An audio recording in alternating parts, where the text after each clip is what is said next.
before Christ, before I really understood what it means to walk with Christ, I was trapped in a cycle of guilt. I was captive to my striving. The word totaled is commonly used to describe cars after a serious accident, when the insurance company determines that the car is damaged beyond repair.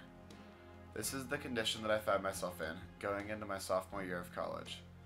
However, I didn't feel this way about my life from the beginning, and I certainly didn't recognize it.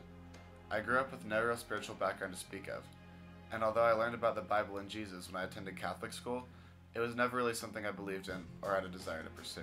I was lost and alone. I was total.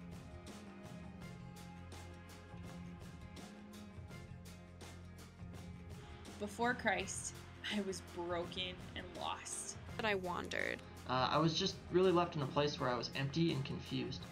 It was like somebody took me off a shelf, threw me down, shattered me against the ground, and expected me to be able to pick up the pieces and be okay. Are basically purposeless, full of loneliness and isolation. I started to seek joy and satisfaction in things like friends, partying, and sports.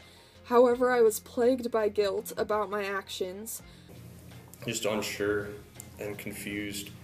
Arrogant. My life before Christ was very withdrawn. For my whole life, I've been searching. One word I would say that describes my life before knowing Jesus would be the word longing.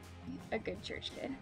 I went through a period of just going through the motions of spiritual emptiness, of not really living a life of purpose. Unfulfilled and empty. I always felt meaningless. I always grew up feeling inadequate. The word empty describes my life before knowing Christ, because I was always looking for what was next in life. Descrevem a minha vida antes e depois de ter encontrado Cristo. São religiosidade e liberdade.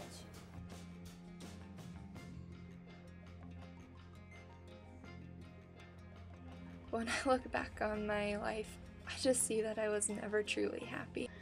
I was consumed with being a perfectionist. I was living a cheap, superficial life. I was depressed. I was on antidepressants. I didn't ever think about suicide because I felt like that was giving up and giving in.